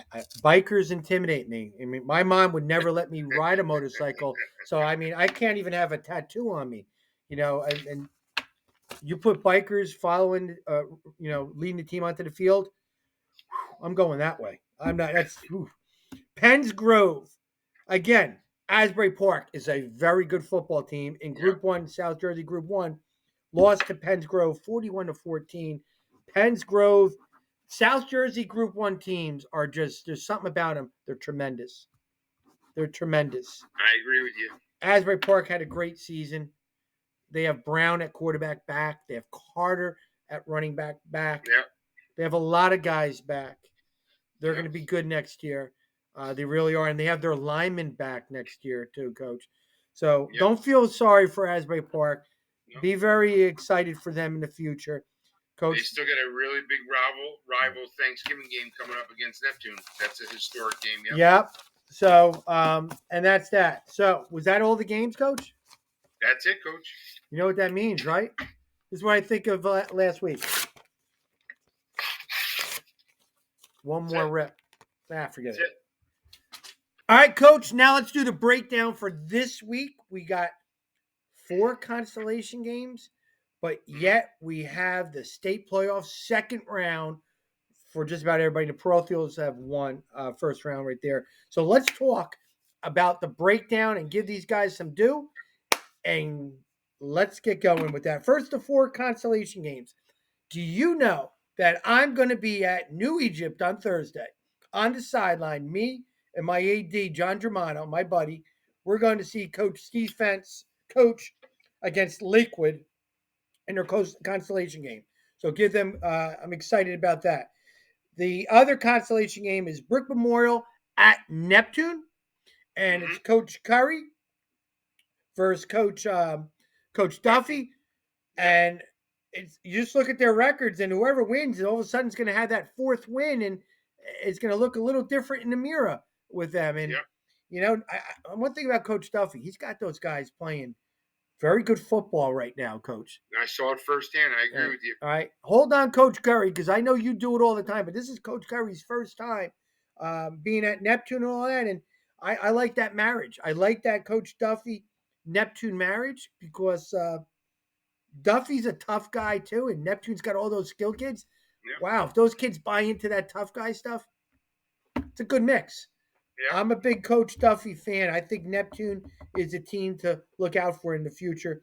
We already know about Coach Curry. He's been there, done it, and that's that. Howell at St. John Vianney. Howell's played 6 games. He's lost real close games. St. John Vianney's also lost close games there too. So that's going to be a good battle of a Group 5 and a parochial. With that, Middletown North at Marlboro. 2 good football teams. playing it out. That'll be an exciting game with that too. So we'll keep you abreast of those games, Coach, during Thursday, on Thursdays. Now, state playoffs. Got my notes here, right, and here. Good. All right, are you ready to go? Yep. Let's do it right now. South Jersey Group 1. South Jersey 1 is 7-2. Shore Regional playing 7-2 Woodstown. They're the 3 seed. Shore's the 2 seed. Coach Kaz has got him in the right direction. Woodstown's good, Coach. Woodstown's got good football. You know it. They're very good football, but Shore right now has a little bit of a magic. And if this team, Woodstown, doesn't know Jamie Mazzocco, they're going to get to know him real quick as the game goes on. Yeah, you know that? So, big game. I'm pulling for, the Shore is pulling for Shore to get them into the state finals. Coach, on the other side of the bracket, you have Woodbury playing Pennsgrove, the 1 versus 4, 9-0 Woodbury, 6-4 Pennsgrove. Coach, you take all 4 of those teams in South Jersey Group 1, and anybody can win it. Anybody can win it. And I'm proud to say that Shore is one of those teams. I'm pulling for Shore. I really am. I know they're young and nothing's guaranteed. Doesn't mean you're going to make the playoffs next year because they got to fill a big hole with Mazzocco. So get it done this year. Get it done this year, right? So good luck to Coach Kaz and Shore Regional in their Group 1 playoff game. Group 2, South Jersey. Point Borough is 8-1, and they're a 1 seed playing number 5 New Providence, 8-1. One thing about New Providence, they got a running back, 5,400 yards rushing, big, strong dude type of guy, like a Jamie, quote unquote, like a Jamie Mazzocco, I was told. Right there, my heart stopped. There's another one out there. Point Borough, we know about Point Borough. They play like a unit, a team. They're excited. They're at Point Borough, home game right there. That's a game. I don't know where I'm going to go to, but that's one game I'm tossing around going to right there. I'm a big Point Borough fan. I'm a big Brian Staub fan, to be honest with you with that. Yeah. So we're wishing them the very best in a very big football game where that's going to be tough. On the other side, Willenborough's the 2 seed versus the 3 seed Nottingham, 9-0 versus 7-3 Willenborough. Again, any one of those 4 teams, Coach, can win the championship with that, right? I agree with Central Jersey Group 2 state playoff game. Number 1 Raritan, 5-4 versus Hillside, 7-2. We just heard Coach Petruzzi speaking. He made me a believer. Hillside is very athletic, like Coach was saying. And the thing that was eye-popping me was they have some big linemen, too. And they do a lot of pulling and all that, too. Raritan's kryptonite is the run game on defense. So if Hillside can run the football against Raritan, in playoffs, you got to win with defense. They won with defense last week. Yep. So again, we don't know what the matchup's going to be like, but if Hillside has a very good run game, because he said he had two running backs that ran for 1,000 yards. That to me tells me they're pretty decent in a run. That might be a travel down south on a Friday night, all the way from Hillside. Tough. On the other side, Coach, you got 7-2 Haddonfield versus 8-2 Bernards. All 4 teams. All 4 teams can win it. Really good. South Jersey 3 state playoffs. Wall, number 2 team Wall, playing number 3 Delsey, who's 10-0. Yep. I played Delsey in the state finals back in 2000. Oh, Jesus. A couple years ago, and they were pretty tough, Coach Delsey. They really were. No different now. They're 10-0. They play good style of football. They can run. They're physical. They're strong, athletic, against a Wall team that's been battle tested. Yeah, and the 6-3 record is not what a 6-3 record is. Sasso, Riley, Dolov. I mean, all the above. Rennick, the defensive end. Yep. Summers, they're a good football program, and I like to see them get back into the championship. But if by doing that, they got to beat a tough South Jersey Power Delsey football team. That is a game I think I might go to. I wish I could clone myself and go all over. The other side, Somerville versus Cedar Creek. Oh my God. Am I saying the same thing? Any 4 teams can win it. That's I, 10 I and think 0 versus. Cedar Creek is a real good football team this year. So's Wall. They are. They are. Central Jersey 3. Manasquan, who I saw last week, is got to travel to Woodrow Wilson. Manasquan 7-2 versus 6-2 Woodrow Wilson.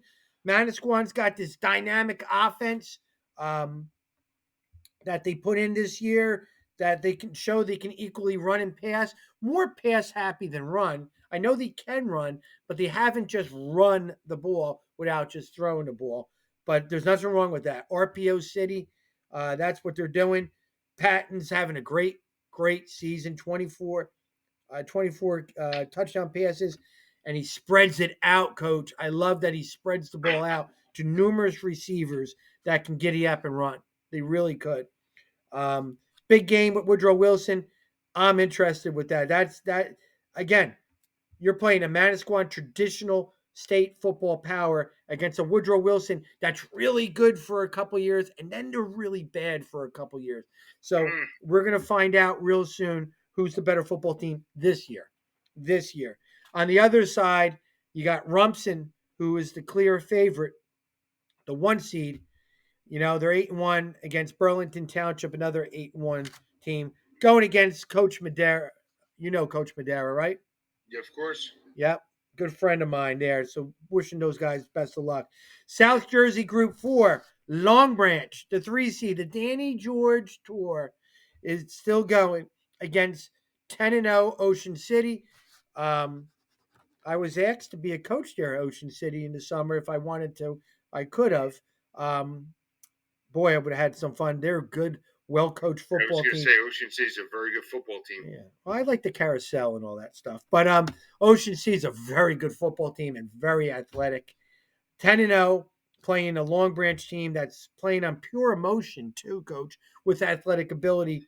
Yep. That's a game I would love to go. God, there's so many games, Coach. I wish they spaced it out with that. Yeah. Long Branch at Ocean City, and that's a big travel. Again, the way they put Long Branch is South Jersey, they got to play Ocean City, Coach. That's far from each other. It makes no sense, Rob. The other side, number 1 Millville playing Pennsauken, who's the 4th seed with that. Central Jersey 4, Colts Neck, the 4 seed playing the 1 seed Winslow Township. 7-2 Winslow versus 6-3 Colts Neck. Just won on a last-second field goal. Colts Neck plays to their line play, their defense. Winslow Township's very athletic, though, Coach. Very athletic. I mean, Colts Neck has to keep the pulse of the game to their liking, or they're going to have to control the clock. They can't play catch up. They got to be winning. And Winslow's very athletic, Coach. So it's going to be a tough game. It really is. So hopefully Colts Neck can. I agree with you. If Colts Neck can score first, anything can happen. If Winslow gets up first, they're not very good at. Yeah, it's not going to be. It's going to be tough. It's going to be real tough. Playing the other side, Shawnee and Clearview, the 2-6 team right there. North Jersey 2, Group 4, 2 state powers. One of them from the shore. Number 2, Middletown South, 7-1, playing Sayreville. Number 3 at 8-2. Coach, am I repeating myself? Another game I want to go to. I sound like a spoiled brat. I want to go to this game. I'm going to repeat myself again. Explain to me how this is North Jersey, where it's Sayreville, which is right up over the Parkway, Mid-South, Colonia, which is right over the park, and then you're going all the way up to exit 144, which is Irvington. Unbelievable. But Coach, listen, Coach Antonucci and his staff are no strangers to being where they're at right now. So you don't have to tell. 2 big storied programs. There is no tips I could tell Coach Antonucci leading up into a game. When he talks to me, I'm taking notes. I'm taking notes. That guy's won championships. I hope he has another finger to put those rings on, because they have a good football team and they're built for the playoffs. Defense, Coach. But I hope they don't fall behind, because their offense is a great defense for them because they hold on to the ball. They don't score a lot of points, though, Coach. They don't. So hopefully it could be a low-scoring game where Middletown South can win with their defense. It really is. Yeah, this is the game I plan to be at. That's the game I plan. Are to you go to. really? Yeah. Okay. Irvington on the other side's the 1. Colonia's the 5 with that. So that's 4 good teams with that. South Jersey Led group. by a very good defensive end at Irvington that I know very well. Oh, yeah. Is he at the end? Yeah. You got a lot of guys spread all over, don't you? All over through state. South Jersey Group 5, Tom's River North, hot football team playing real good at the end of the season. The number 3 is 6-3 playing Edison, who just won on a last-second field goal against Manalapan. Yep. I like Tom's River North right now. It's hard for a team to win 2 games like that because, Coach, you won pure emotion. You start believing in it. But Tom's River North is for real. And I know we talk about next year is next year, but live for this year. Tom's River North has a path where they can control where the playoffs. What a story this would be. Oh, what a story. God. Coach Oswitz. Yeah. So Tom's River North is in a nice situation. I like them against Edison because it's just hard, like I said, to play 2 games on a high emotion like they did. Upsetting 2 times in a row is tough. Lenape and Kingsway, the 4 and 8 seed, are on the other side right there. Both were upset games the week prior. Non-public B, Red Bank Catholic, the 2 seed, versus Morris Catholic, the 7 seed. I don't see Red Bank Catholic having a problem with Morris Catholic. No, then they shouldn't have a problem in this game. Trust me. I don't want to speak too far in front, but Red Bank Catholic's pretty good. This has got the Paul RBC written all over it. Oh, yeah. I don't think that I'm surprising anybody with that. They're loaded with talent. Alex Brown, the quarterback, and Bauman, the defensive end. And, Coach, I love Ryan McPherson, the other DN. I do. I like him. Devin Bruton, the linebacker, and all those running backs. All those running backs. Yeah, Harmon, Portella, and Cooper. Yeah. They got some dudes. And they got some JV kids, too. They're good, too. Let's not forget about them, but they're loaded with some talent. And I think this is the week for Red Bank Catholic to really go after it with that. All right? So the last game, non-public A state playoff game, number 1 Bergen Catholic, number 6 in the country versus number 8 Donovan Catholic. To me, I don't think this is a game Bergen Catholic would want to play in their first round. And I'm not like insulting them, but Donovan Catholic's better than an 8 seed. So, I'm sure Bergen Catholic isn't fazed by anybody out there. You got to punch him in the mouth and surprise him. But Bergen Catholic has a bunch of transfers from the Shore Conference. Do you remember Bellamy? Of course. St. John Vianney defensive back. Brogna? Another one. Transfer from Donovan Catholic. To Donovan Catholic, and he was all Shore. Okay, enough about Bergen. Let's talk about Donovan Catholic. Yeah. I think that they're going to play a lot better than people think they're going to play against Bergen Catholic. I absolutely agree with you. I think so. I think that Donovan Catholic is very good up front, and that's important because Bergen Catholic, that's where they bully people. Donovan Catholic is going to play a lot. I'm not going to make a prediction, but it's going to play a lot better than what people think against Bergen Catholic. And I know what it's like when you're that Shore Conference parochial team going up to the so-called Big North playing those teams. There's a little bit of an extra chip that's on your shoulder saying, "Hey, you know what? Tired of hearing all the time about the up north superpowers, the superpowers." You always got that chip on your shoulder a little bit. I know what it's like, And listen, Donovan Catholic is a scary 6-4, 8 seed to have to play coming off the bye week. Well, I mean, Coach Sergione, he wants to play the best out there. He wants to, and I got news. You got it now. I got news for you. You got the best, the number 6 team in the country. Yeah. If they can do a good showing or maybe surprise Bergen Catholic, can you imagine what it's going to be like in Toms Riverville? Well, I know you better watch how many people are going to be knocking at the door that I want to come play football at Donovan Catholic. Who is it? Come on in, boys. Yeah, Yeah. exactly. Yeah, you said it. So this is a huge game for Donovan Catholic for their program, but he's not thinking about that. He's trying to win the game, Coach Search. Absolutely. He's not thinking of the other stuff, but this is a huge game, and a huge game for the Shore. To be honest with you, because listen, if a Shore Conference parochial, all other feelings aside, can go up there and knock off one of the superpowers like that up there, listen to me, that puts the Shore Conference on the map. That gives all the other publics that had to play that parochial during the season that much more credibility as well. Say, wow, you played that team that beat Bergen Catholic? Yeah. Well, that's a wrap. I don't know if you realize it, but I've been yawning. Yeah, I'm a little tired. I think we'll be sponsored by pillows. PJs and pillows. Dude, I am tired as anything. I gotta get some sleep. I got some sleep. I've never been this organized when I was in college. Like if I was in college and I got all stats, I would have graduated 4 years earlier. It was incredible. You would have went to Notre Dame. I always say college was the best 7 years of my life. It was incredible. It was incredible. But hopefully we didn't bore everybody. We had a lot to talk about today. Wishing everybody the very best in their state playoffs, and all you players that are done with their season this week or last week, we will make sure you keep tuning in on our show. We're going to have our all-star segments that may have your name on there or may have a name of somebody you know on there, but we're going to make it fun the next couple weeks. We really are. But we're going to finish the football season and then work from there, Coach, right? Yes, sir. Anything else?